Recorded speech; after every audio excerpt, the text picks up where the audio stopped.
નમસ્કાર, આપ જોઈ રહ્યા છો નેશન પ્લસ ન્યૂઝ. હું છું આપની સાથે હિરલ પંડ્યા.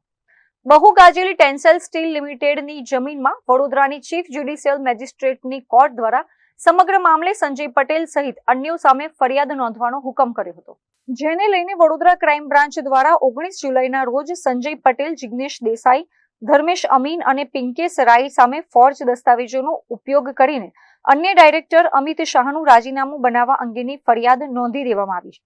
નિષ્પક્ષ અને ન્યાયી તપાસ થાય તે માટે કોર્ટ દ્વારા તપાસ અધિકારી પણ બદલી કાઢવાનો હુકમ કર્યો હતો, જેને પરિણામે આ સાગર કેસની તપાસ હવે માંજલપુર પોલીસ સ્ટેશનના પીઆઈ કે.એચ. ચૌધરી કરી રહ્યા છે. જો કે 19 તારીખે નોંધાયેલી ફરિયાદ બાદ પણ આરોપીઓની ધરપકડ થઈ નથી, એ પણ વિચારવા જેવી બાબત છે.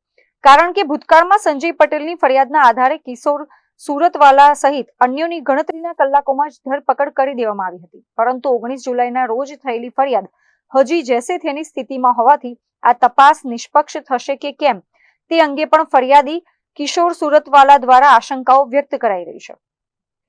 ભારતીય ન્યાય સંહિતાની કલમ 336, 338, 340 અને 61 અન્વયે નોંધેલી ફરિયાદમાં હજી પણ આરોપીઓ પોલીસ પકડથી દૂર છે, કારણ કે ખુદ ચીફ જ્યુડિશિયલ મેજિસ્ટ્રેટ પી.બી. નાયક દ્વારા તેમના હુકમમાં સ્પષ્ટપણે જણાવ્યું હતું કે ક્રાઇમ બ્રાન્ચ દ્વારા 11 જુલાઈના રોજ નોંધાયેલી ફરિયાદના આરોપીઓ કિશોર સુરતવાલા સહિત અન્યને ઉઠાવી લેવાયા ત્યારે તપાસ અધિકારીએ આરોપીઓ ટેન્સાઇલના ડાયરેક્ટર તરીકે અધિકૃત છે કે કેમ આ અંગે ખુદ તપાસ અધિકારી એવા ક્રાઇમ બ્રાન્ચના પોલીસ ઇન્સ્પેક્ટર સંજય ગામેતી દ્વારા આ અંગેની કોઈ તપાસ કરવામાં આવી નથી એવું સ્પષ્ટપણે જણાવવામાં આવ્યું હતું. ત્યારે એક જ કોર્ટના બે હુકમ અને એક જ વિષયમાં તપાસના કાટલા કેમ અલગ અલગ છે એવો પણ સવાલ પૂછાઈ રહ્યો છે.